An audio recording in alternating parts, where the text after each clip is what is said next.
Optimize with Philip Levi. Welcome to the show.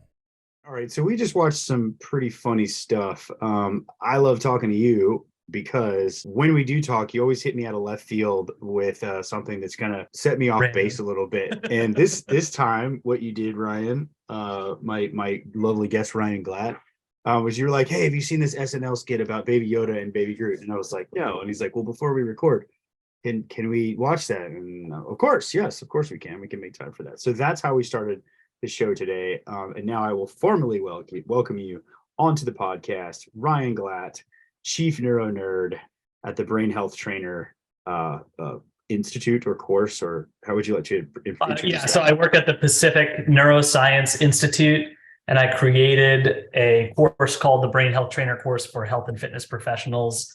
And at the Pacific Neuroscience Institute, I'm the director of a program called Fit Brain, which I'm happy to discuss more. And I'm a senior brain health coach over there as well. Okay. Yeah. So that's a lot of long titles. I want to boil those down and figure out what it is you do. It sounds like, to the layperson, you help people, correct me if I'm wrong here, because this is why we're here, to dig into this. You help people to acknowledge and hold on to and probably develop more their cognitive abilities.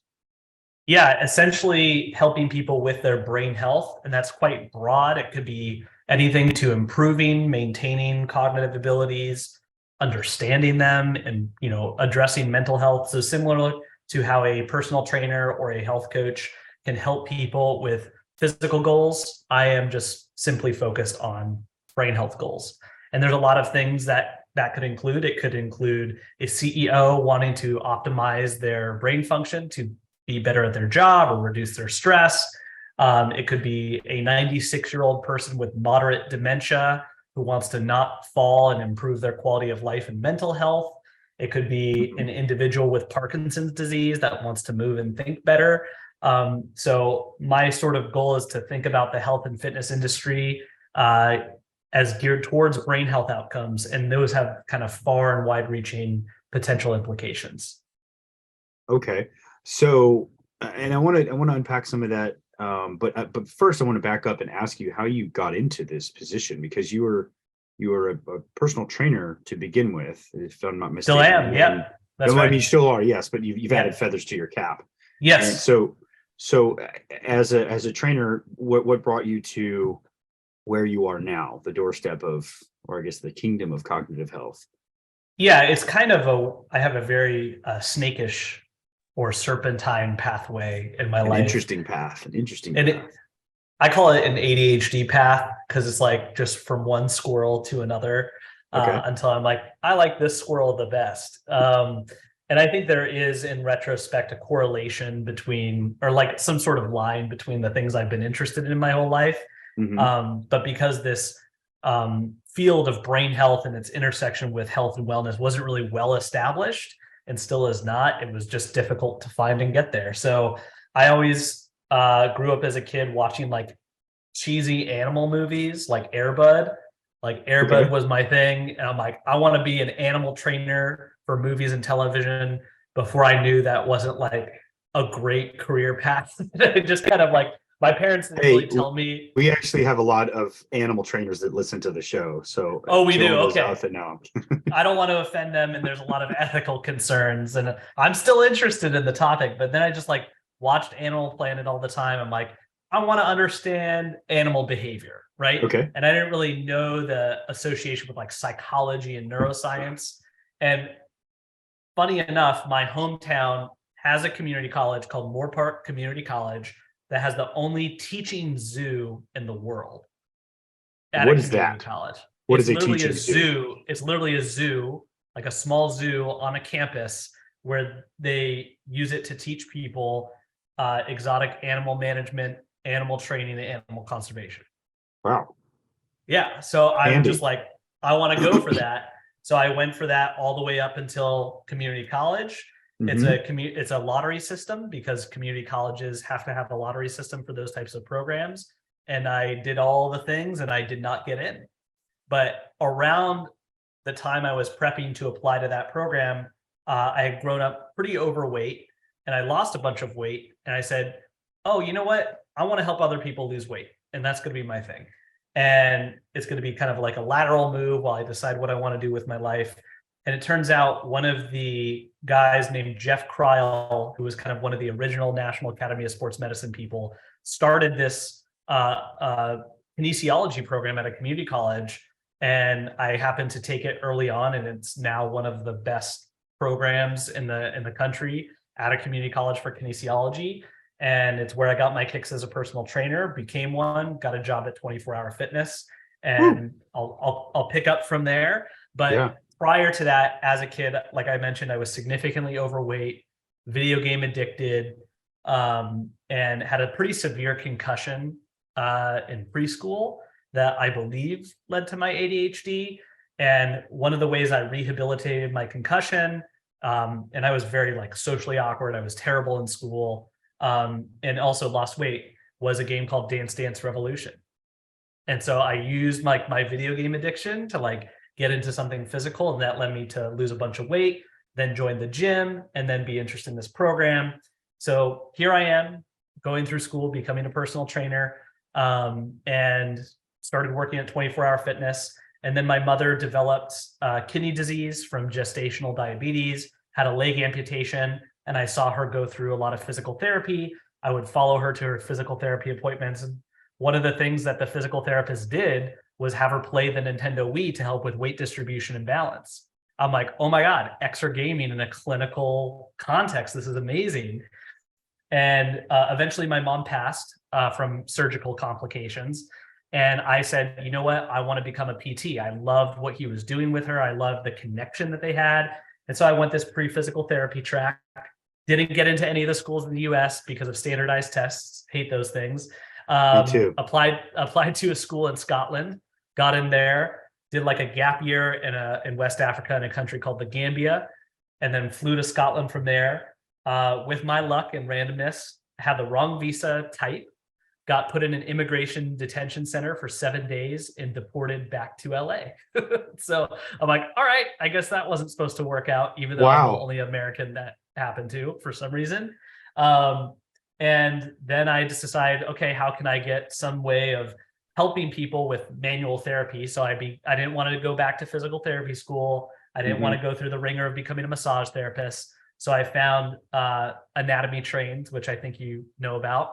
And I became right over there. And I studied with Tom Myers in Maine to become a anatomy trained structural integrator, AKA Rolfing, AKA deep tissue structural body work.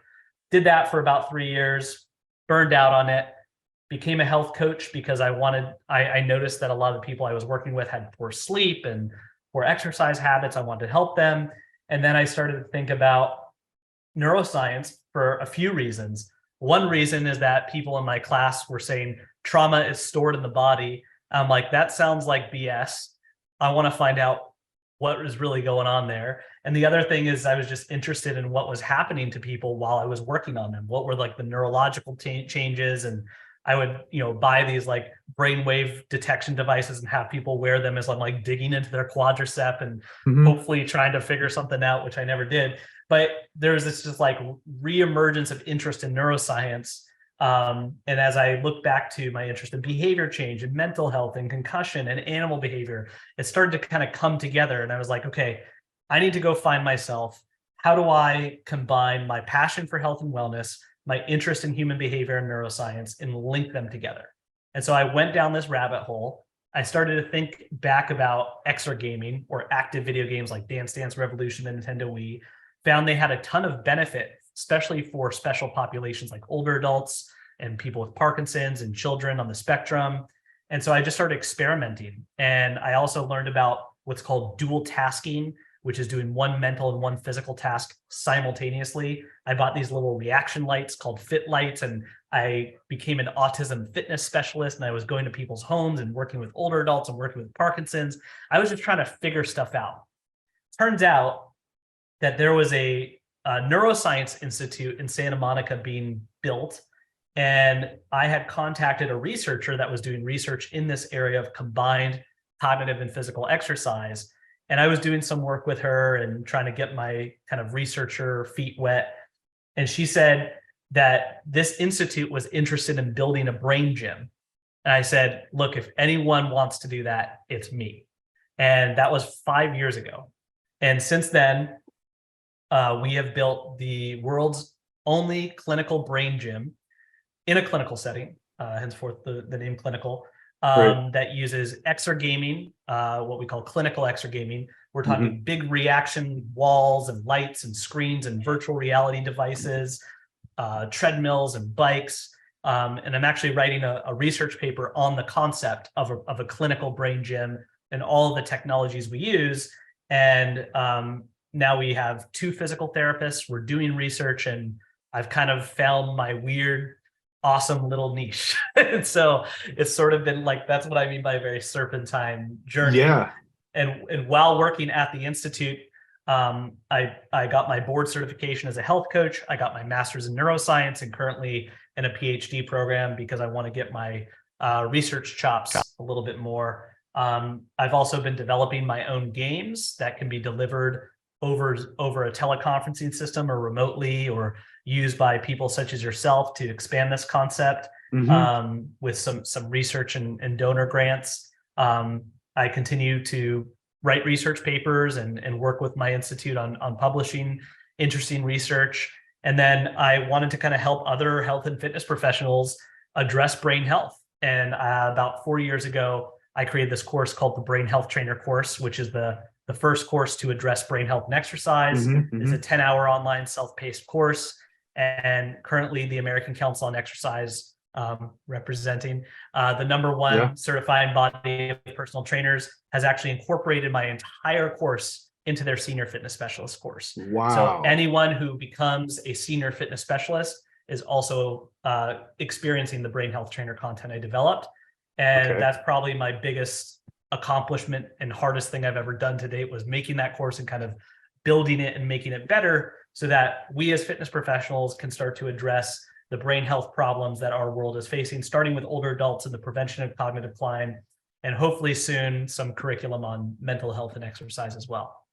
Right. Wow. What an interesting, I mean, that's such a, it sounds like every single thing. I'm not really one to believe, I don't really believe in coincidence. Neither do I feel like everything happens for a reason. And for you to have gone through, I mean, I heard Gambia in there, from and then get deported, and it just like, it wasn't Scotland to Gambia to, you did spend some time in London, didn't you? Well, actually, my King's College. My master's degree in applied neuroscience is from King's College of London, but that was entirely online, and it was during the pandemic.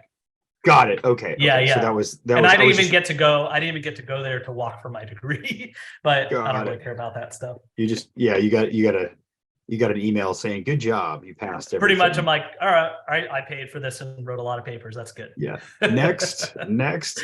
And then, yeah. Sorry. Go ahead. No, that's correct. I said next, and here we are. My PhD. Yeah. So and I just want to. I mean, we're kind of jumping around here, but that's fine. Whatever. I haven't been tested for it, but I'm pretty sure I have ADHD, some form of it as well. Many people do. The course that you wrote, it seems like there are 4 modules to it. So like we've got the cognitive aging, cognitive physical exercise library that you, so I'll break it down. Tell me more about it, because so the first thing that the course, so are a lot of people that listen to this. The course seeks to do a few things. The first thing is that health and fitness professionals don't have any formal education in neuroscience. And neuroscience is one of those things that is unfortunately subject to a lot of pseudoscience. So there's a lot of things thrown around nowadays, usually attached to products or biohacking practices or health and wellness. They're just simply not true. And health and fitness professionals being adjacent to all that activity are also subject to that misinformation. So the first thing I wanted to do. Can you give me some, just before we go down that rabbit hole, can you give me some examples of some of the pseudoscience that you would come across where you're, because I'm sure trainers come in and they're like, hey, well, actually, I've saw on this Instagram post that la la la la la. or And you're this like, well, podcast that this intervention does this. So one of the right. things that is not well understood and is still heavily debated is the concept of neurogenesis, which is generating new neurons in the brain. This has actually not been well confirmed in adult humans. And Mhm. so one of the mistakes is translating animal research to humans. Okay. And, most humans are not rats. And so it's important to consider that unless you enjoy Teenage Right. Mutant Ninja Right. Turtles. I can identify as a rat at Yeah, times. I yeah, have. exactly. I trained a rat how to run a maze for my animal Right. behavior class. But um, adult human neurogenesis, or the creation of new brain cells, may only occur in a couple different areas in the brain. The first one's the hippocampus, which is responsible for memory and learning. And the second is the olfactory bulb, which is responsible for smell. Everywhere else, this has not been confirmed, yet people throw it around like it happens everywhere prolifically. And so, Mhm. this supplement stimulates neurogenesis, for instance. That's not In necessary, mice. or yeah, in mice, exactly. Right. Or just people talking about the brain effects of cold exposure or heat exposure or certain supplements, or even just the benefits of exercise in humans. The other thing is neurons that wire together fire together. This is used Oh, everywhere. don't debunk that. I love that one.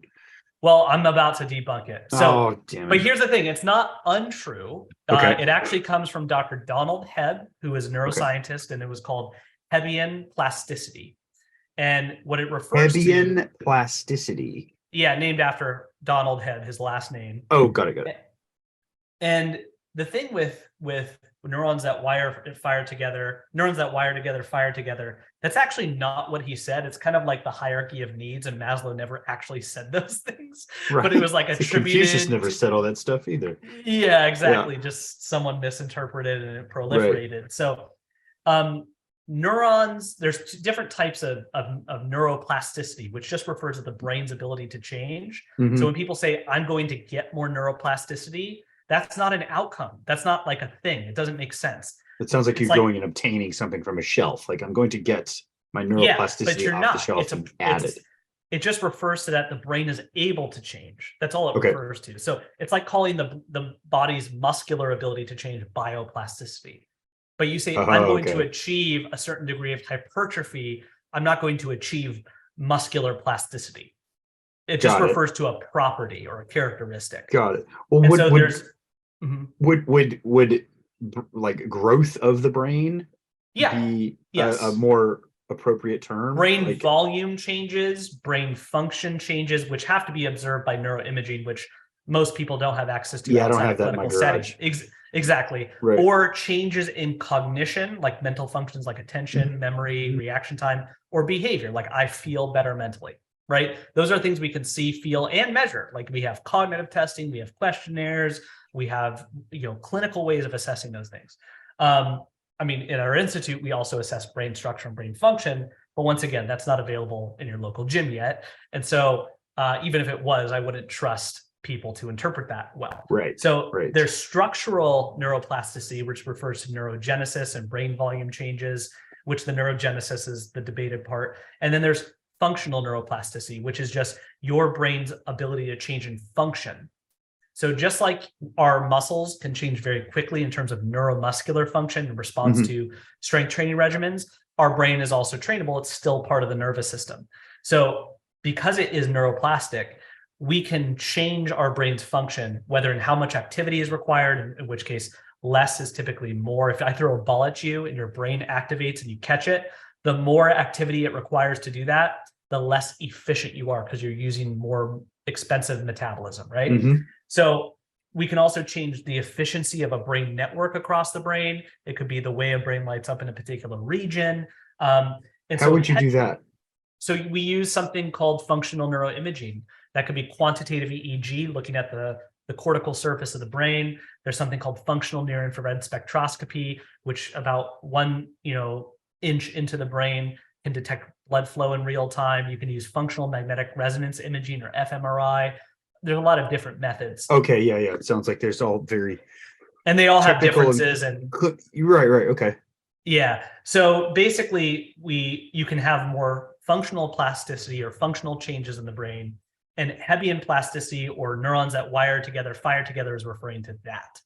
Now, you can, of course, change brain activities because the more you repeat a stimulus, the more adapted it becomes. This is called long-term potentiation. A network or a section of the brain functionally is reaching its potential in terms of not Tony Robbins' potential, but like actually increasing their connectivity. But if you don't use those things, it's called long-term depression because you're decreasing activity. So neurons that wire together, fire together come from that. But it doesn't mean I have a skateboarding neuron and I have a toothbrush neuron. When I do those two things together, they physically wire. That's the misconception. Or that when you change behavior, your neurons wire together because they're firing. So it's misused in that way. Okay. A lot of people use it as a shortcut to explain brain change without being specific to actually what they're referring to. Right. If that makes sense. No, it does. It completely makes sense. It allows non-clinical professionals like myself to get a good enough answer to get a client to just follow along and trust me, this is good for you. Yeah, you're like, and you could do this for the body. It's like, why do I feel better? You could just say fascia, and they're like, okay, but like, so we can give an explanation. Throw a buzzword in there, yeah. Yeah, we can give an explanation for something, but it doesn't mean it's true.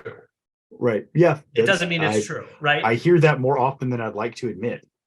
And same, like I was balls deep in fascia science and the Gray Institute and functional movement. And looking back, I'm like, wow, not a whole lot of that was really founded on research.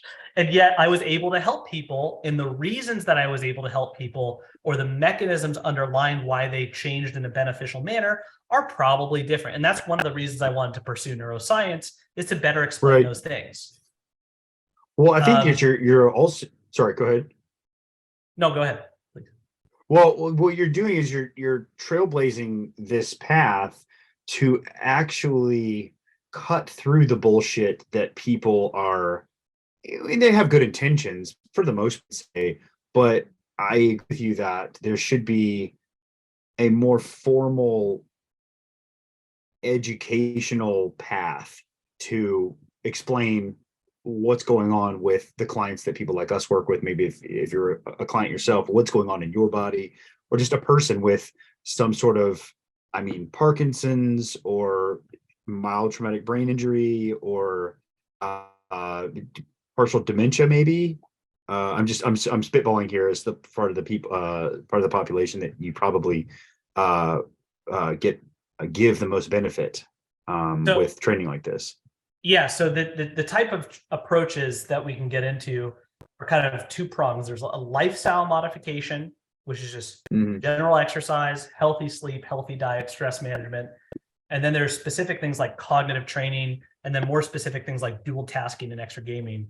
But to answer your previous question, what is in the course? Because of the neuromyths that have permeated our society and education, and because health and fitness professionals do not have a good understanding of evidence-based neuroscience principles, that is the first thing I do in the course, is let me give you a quick primer on all the terminology and how brain structure, function, and behavior actually works in defining everything for you, so that we can discuss how they get modified with exercise. Then what we do is, having presented brain structure, brain function, and brain behavior, we talk about how exercise affects the brain at all of those different levels in different ways. And then finally, we get into, okay, if you're an exercise professional, you can do exercise and it's good for your brain, but how can we actually create an evidence-based program to, say, preventing dementia or slowing cognitive decline? And then we go into how to create an exercise program. And then we talk about dual tasking, because most people know what strengthening exercises and aerobic exercises and what stretching is, but not a lot of people know what dual tasking is. So we need to define it and then give people examples. And so that's what the course seeks to do. And since launching it, we've had over 2,000 people go through the course. And I'm very excited to have people asking for more. Yeah. And so I think the more health and fitness professionals that understand this, the better we can actually help people. And what I hear from other health and fitness professionals is kind of what I felt, which is I feel like I have a more important job now, and I can physically train an older adult to be able to play with their grandkids, but now my programming can increase the chances they actually remember their grandkids' names. You know what I'm saying? And Can you give me an so, example?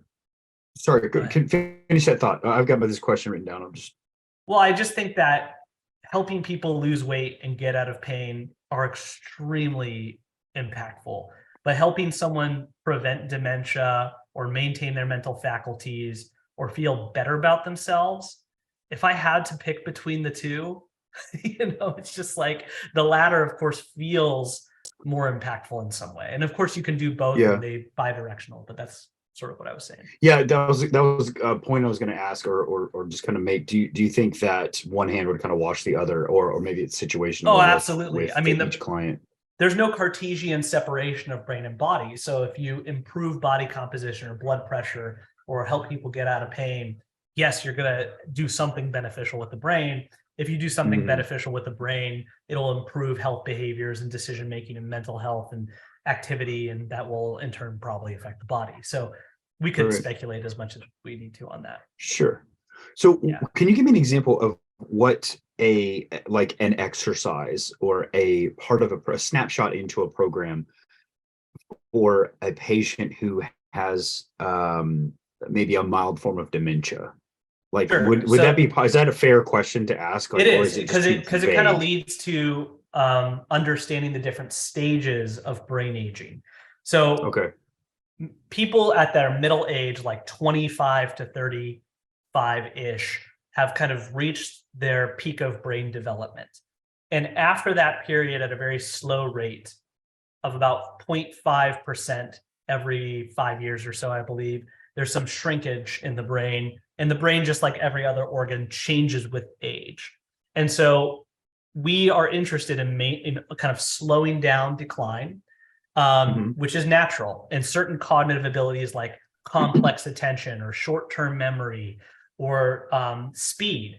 In fact, research shows older adults, 65 plus, have about a 1.5 to 2 times slower processing speed than that of 20-year-olds. That is normal.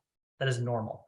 And so the one question becomes, how can we maintain healthy aging, avoid abnormal brain aging? And another question might become, how can I do the best I can with that aging process and slow it even more than normal?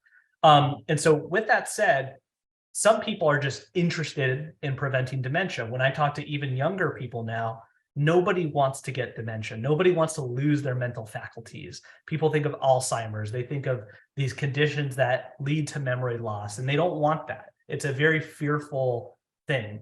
And if you talk to any person, regardless of their socioeconomic status, like there's a Bill Gates documentary, this is his biggest fear. If you talk to someone with a family history of dementia, they've seen it. It's their biggest fear. And nothing really out-fears that fear, because it really has to do with about your autonomy and your activities of daily living. You lose yourself. Yeah, you can. I mean, this is sort of debated as like, is a person with memory loss still have an identity? And the answer is yes. But you don't want to lose the things that you feel you worked your whole life to accumulate and develop, and the people you know and love. And you want to remember and hold on to all that. So it's a lot more complicated than just that, but nobody wants that to happen. So I would say pretty much everyone's interested in preventing a loss of mental faculties that's beyond the normal rate. The other thing is that there's subjective cognitive decline, which is kind of the earliest stage of something going on, where let's say over a period of weeks and months, I'm starting to lose my brain function, but no one can really tell, but I know something's up. I know something's up. That's called subjective cognitive decline. And that's where you should go get some sort of test or get a baseline of your brain health with a neurologist or a doctor of some kind.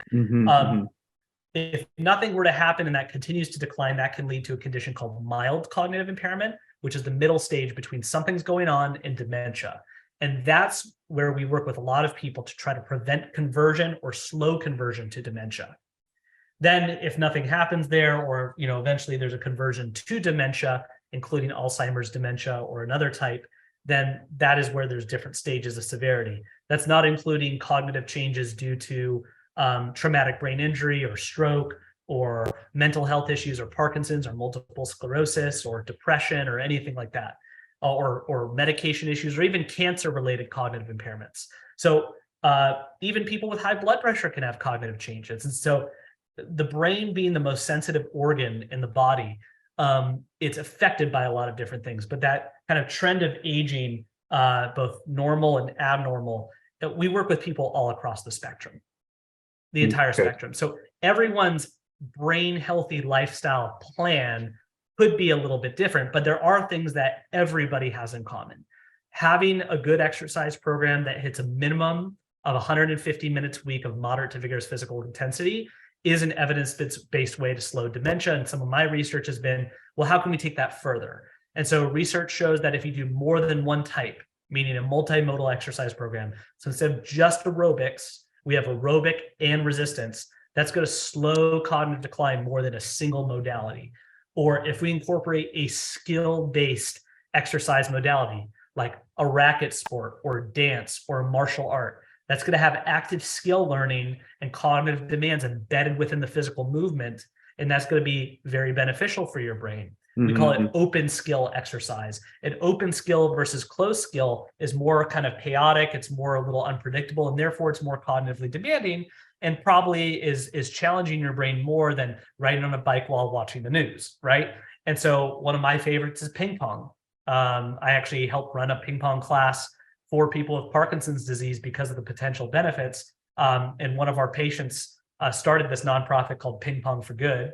And we run classes with people with Parkinson's and cognitive disorders and diseases, all playing ping pong as a way to get better, challenge their brains and bodies.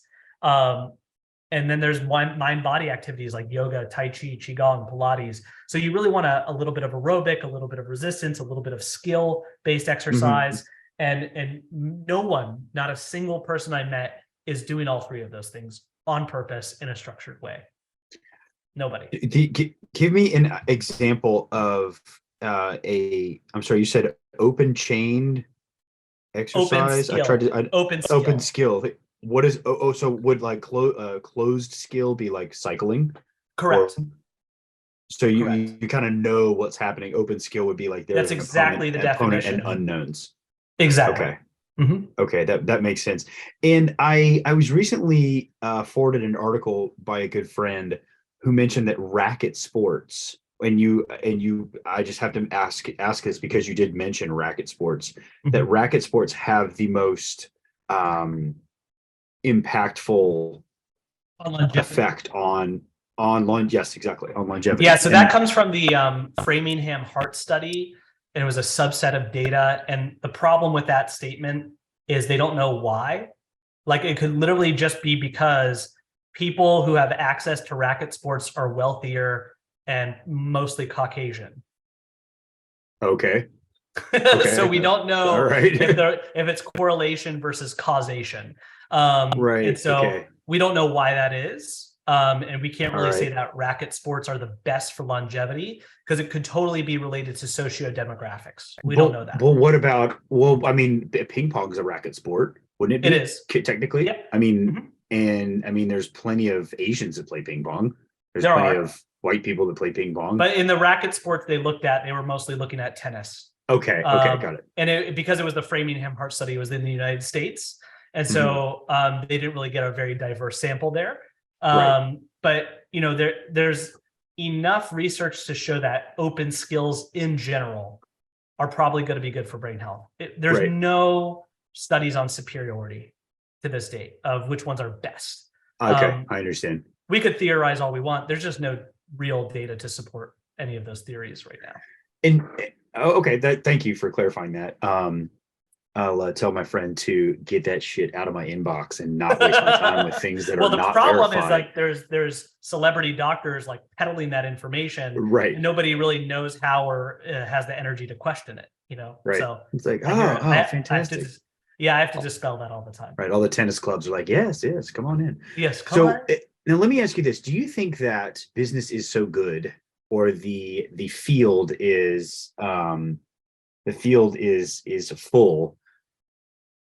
Because we just don't have to move anymore as people in the 100 years of our evolution. I mean, maybe not even that, in the 45 years that we've been evolutionarily present out of our, like whatever, a couple 100,000, do you think that the cognitive decline and your job security has increased so much? I mean, has proliferated, excuse me, because we can just, hunt for food with our thumbs and So this is work actually from a very keyboard? interesting.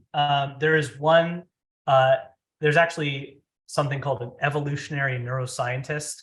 And there's a guy named Dr. David Reichlin, who is a colleague of mine, that published an article and wrote about it in Scientific American called the adaptive capacity model, where because of in development as cave people, we had to hunt in the process of doing so, moving and thinking simultaneously. Right. And the acquisition of nutrition with that cognitive and simultaneous physical demand may have led to our brain development.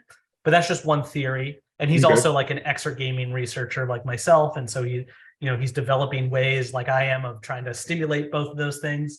But interestingly enough, like if you look back, at the farther you go back, you see shorter life expectancies and greater onsets of dementia. But the problem is it's harder to clarify that because the ways of diagnosing that and quantifying that were worse the further you go back. And so things have actually gotten better but the problem is our population size has grown more and people are living longer. So it's actually because of our advances in longevity that this is probably happening, and because of the prevalence of older adults living longer and with more of them. However, one of the main evidence-based ways of slowing or preventing cognitive decline is lifestyle. Now, I don't know, there's a lot of theories as to why.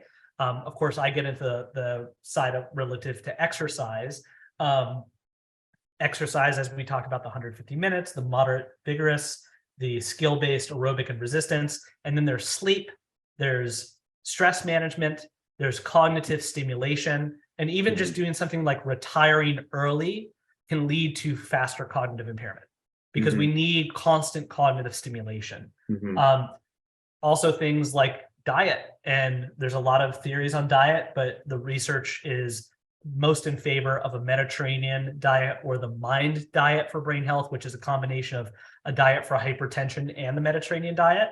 And because once again, the brain is such a sensitive organ that certain things like high blood pressure, which is crazy common, can negatively affect the brain. So anything that's good for your heart is good for your brain. Anything that's good for your body is good for your brain, but it's those main things that people need to do in order to stave off cognitive decline. And there's other stuff that you can do, but in my opinion, most of the world, regardless of education, like I work with doctors and PhDs and really smart people, really accomplished people, famous people, wealthy people, poor people, and I've never met a single person that's doing all of those things that I mentioned well. Never. And so you mean like you mean they're not eating well, exercising to there's always a gap. Okay. There's always a gap. Like maybe they check all the boxes, but they're like a raging alcoholic or something like that. Correct. Like there's both depth and breadth. Either they're lacking breadth of, okay, they do diet and exercise, but not stress management and sleep well. So they need to expand their breadth. But let's say they've already checked off all those boxes, then there's depth within those boxes. So if you are sleeping, but you're not getting good quality. If you are exercising, but you're only doing one type. If you have dietary, like good Mediterranean diet, but too much alcohol, right? So there's all these things. Like I've never met someone that has very basic, good depth and breadth. Like I haven't seen it. And so that's where I think brain health coaching is important in order to help people achieve that. And I think there's already a huge labor force of health and fitness professionals that can help do this, but they're just lacking the education. And then with that education, messaging to people, I can help you with this. And I'm going to follow evidence-based practices to help you do that. And I think instead people are focused on like some silver bullet of a ketogenic diet or a supplement or some weird intervention that they heard on some podcast that they're going to peddle instead. Right. Well, this is the podcast, everybody. This is the one. This is it. This is the silver magazine of bullets. That's right. Can you tell me about, was it dual tasking? Yes. Exactly. So dual Would that be like tasking. running on a treadmill and having a conversation with you? Yeah, actually, one of the most common examples of dual tasking is walking while talking. And so there's dual task ability, dual task assessment, and dual task training. So dual task ability, like we dual task all the time. If you walk and text and or carry a cup of coffee, you're dual tasking. So there's cognitive motor dual tasking, cognitive being the talking, the motor being the walking, or a motor dual task. I'm going to put my shirt on while I'm walking. And with aging, normally there's some decrements in dual task ability because it requires dividing your attention and good frontal lobe functioning. And also with certain diseases like dementia or Parkinson's or MS, dual tasking is more so affected. And this affects people because if they're walking and they're distracted, they could fall, and so on and so forth. So dual task ability is something that's important to maintain. If you've had a very poor night of sleep, you'll notice your dual task ability is way worse. Yes. Way worse. Like your word finding while talking and moving is worse. So there's this unique relationship between dual task ability and brain health. And so dual task assessment can be measured by doing a test where you stand up, walk 10 feet, walk back, see how many seconds it took you. Then you do it again while counting backwards by sevens and see how much you've slowed down. Counting backwards by sevens? Yeah, from a random number. Like 49, 42, 35. Exactly. Okay. Exactly. And so that's one way of assessing dual task ability. But then dual task training is how can we improve that ability? So if I'm sorry. Let me stop you. Why sevens? That's just what's been researched. It's just a weird number that is hard to picture in your head moving backwards. It is. So there's a primary cognitive test called the MOCA, where they say, can you count backwards by from 100 by sevens? And then they're assessing your ability to do that. And it's not the math, it's the working memory, the short-term memory required to process what number you're on and the dual processing effect. And you can also count backwards by threes if the person has trouble with the sevens. There's also walking while naming as many animals as you can. There's different dual task assessments, but for some reason, the sevens have been the most well-researched. Do you start at 100 or do you start at 98? The assessment, you're supposed to start with a random number. Okay. All right. So it's okay. Yeah. So there's a lot of nuances to the assessment and then a calculation. So it's not that easy. But dual task training is the training to be able to perform these two tasks at the same time. So I might give you a task where we're going to go on a walk. And during that walk, we're going to name as many words that start with the letter P that are not a proper noun. So no people, no places, or name as many animals as you can, or name as many fruits or vegetables as you can, or whatever. Okay. And that's a naming task. I could give you a calculation task.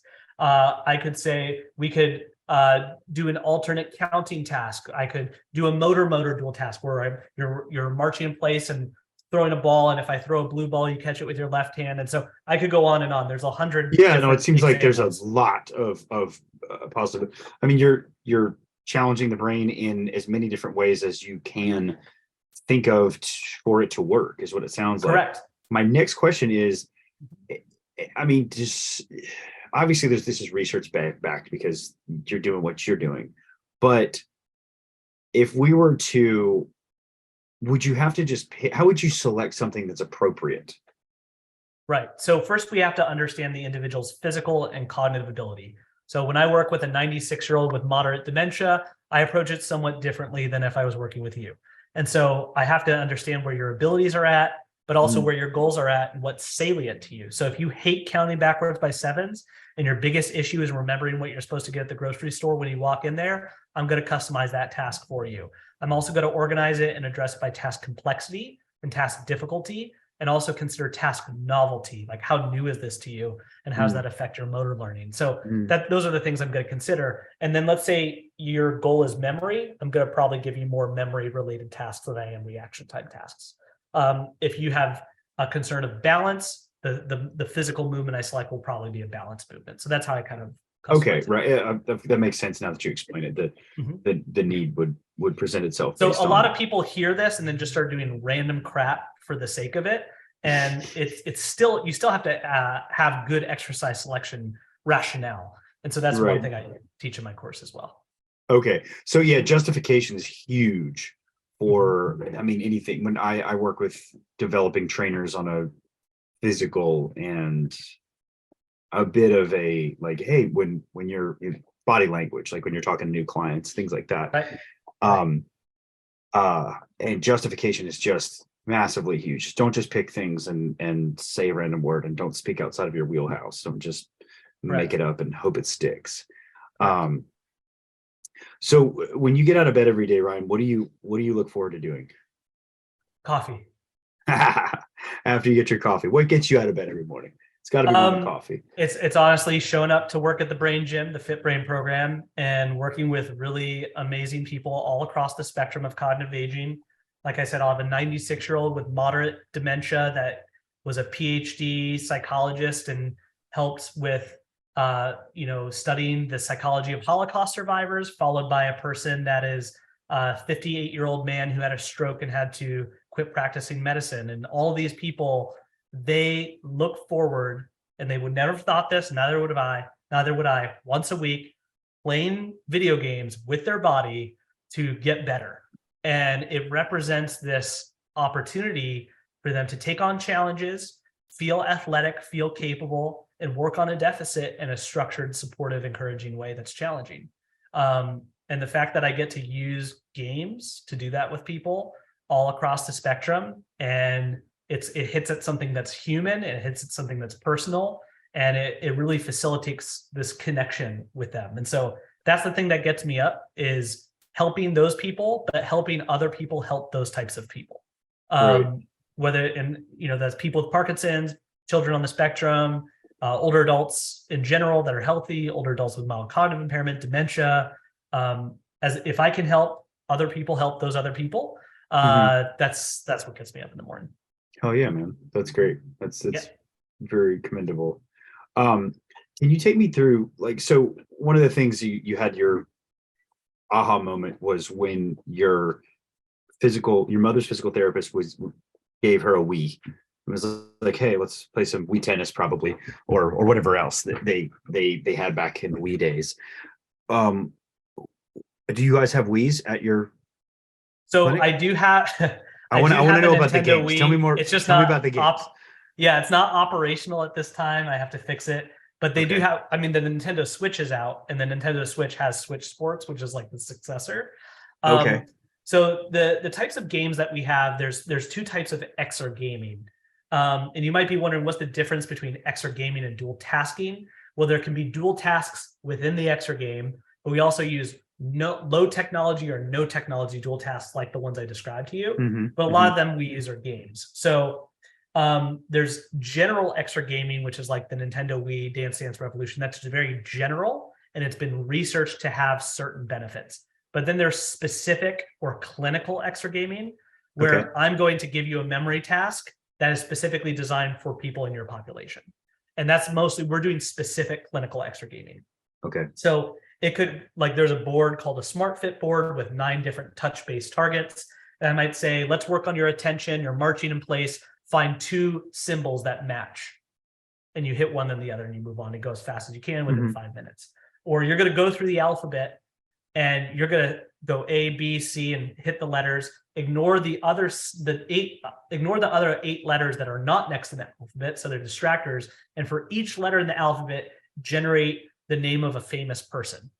So it could be Adele, Bob Saget, Carrot Top, and you're just going through those A, B, C, and it's the switching complex. Or it could be get on a bike, pedal.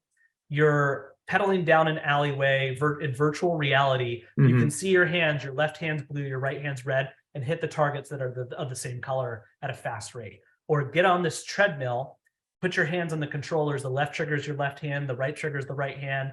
You have a list of a grocery store items. You have 5 apples, 6 milks, 3 cheeses. I hide the list. You have to memorize it and look for them on both sides as you're walking on a treadmill.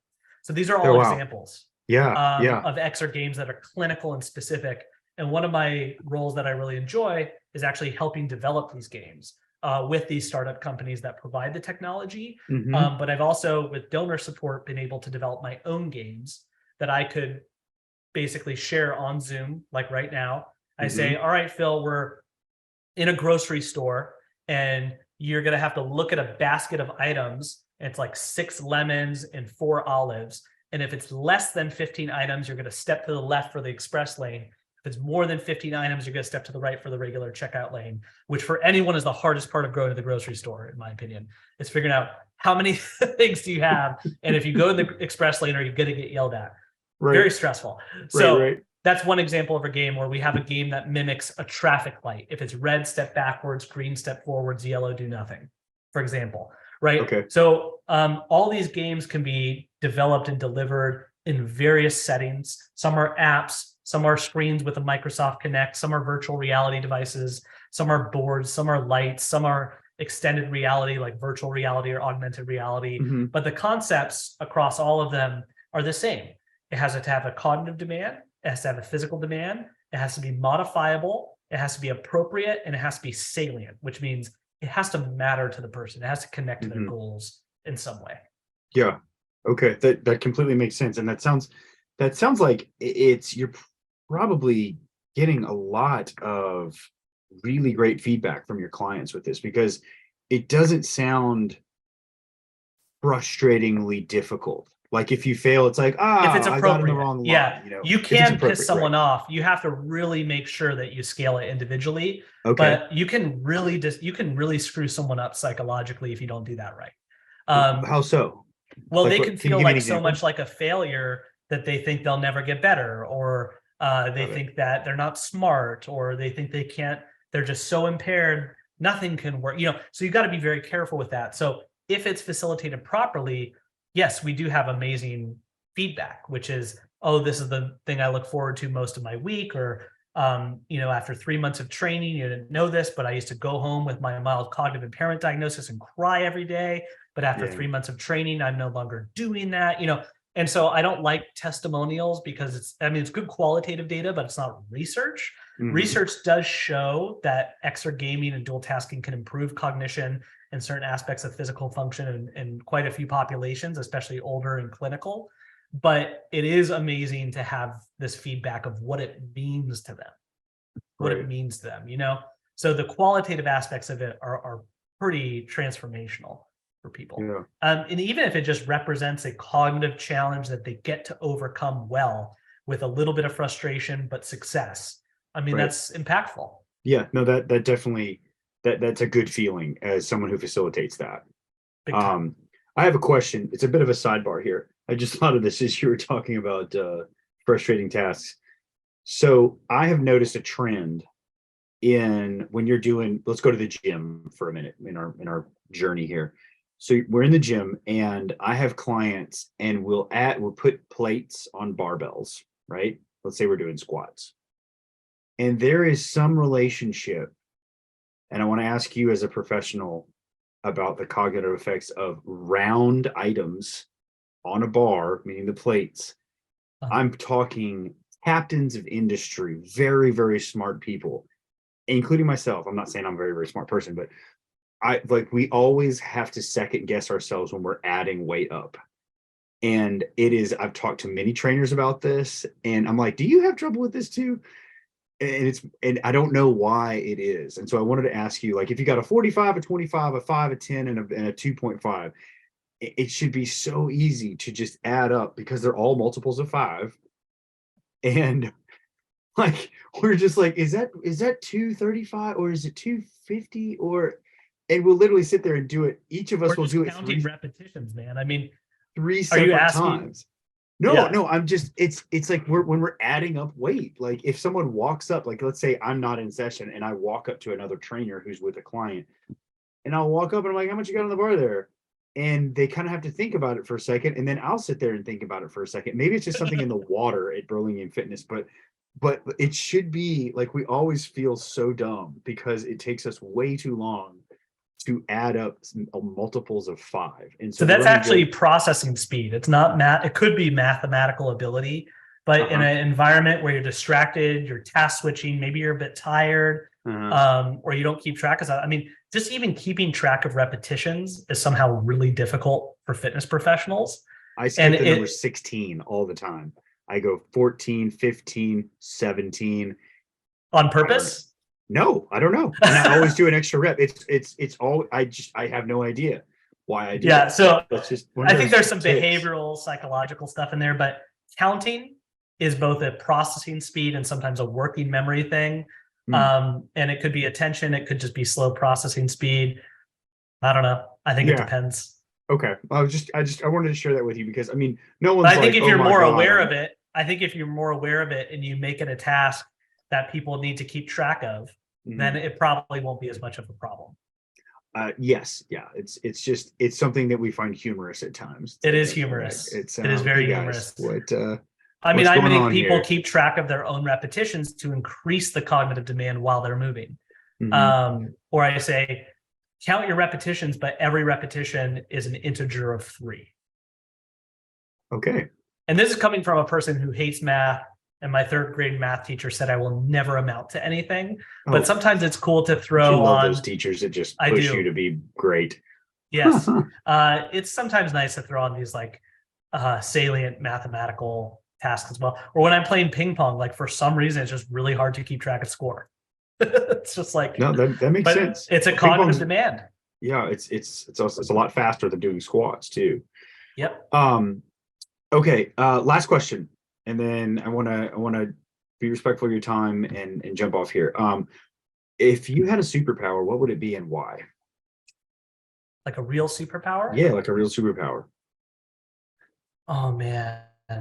I do have to go with, I was going to say wealth, a la Batman. Okay. But I think I'm going to go with the Flash because of his time travel abilities as well via the Speed Force. Okay. You remember what happened though, right? When he tried to go back in time and fix stuff. We're about to see that. Yeah, I mean, the Flashpoint paradox is a really screwed up storyline, but also one of my favorite. Okay. And I also just wouldn't do what Barry Allen did because, like, I wouldn't miss my parents that much to like screw up all of history. Like, that's kind of ridiculous. Just get a therapist. Selfish, Barry. And we're about to see what happens in the new Flash movie with that. Yeah. I'm excited about that movie. Me too. All right, man. Is there anything else you want to add? This has been incredibly insightful, and I mean, I feel like there could be a lot of boxes to dive in to let you really just open up, but we should probably save that for another episode, another specific. Yeah, I'm good. I feel complete. Okay, good. You're complete. So the Pacific Health Brain Center is only in Santa Pacific Monica. Brain Health. I'm sorry, Pacific Brain Health. Yeah, it's a little confusing. Center. So it's the Pacific Neuroscience Institute. And one of our centers of excellence is the Pacific Brain Health Center. It's an association with Providence Health, which is a very large healthcare kind of provider in the Western United States. Okay. And the specific program I run is called the Fit Brain program. So that there's currently 2 locations, one in Orange County and one in Santa Monica. The one in Santa Monica is where I work. But we're currently trying to decentralize a lot of our efforts in terms of like digital offerings. So I work specifically for the Pacific Neuroscience Institute Foundation and our lifestyle department. And we do a lot of like online brain health coaching. I do online dual task and exergame training. We do online classes for older adults with mild cognitive impairment and dementia. So if people are interested in learning more, they can go to pacificlifestyle.org. And then if you want to learn more about my course, I have a website called the Brain Health Trainer, or it's brainhealthtrainer.com. And then my Instagram is @Glatt, GLATT.brainhealth. That you just hit all the nails on the head that I was going to. It's like you knew what I was going to ask next. Yes. All right, my man. Well, I want to thank you so much for your time and your expertise. This has been really, really fun talking. It's always good to catch up with you. So I thank you again for coming on the show. Thank you, sir. Much appreciated. If you found the content interesting and helpful, please like, subscribe, and share. We'll see you out there.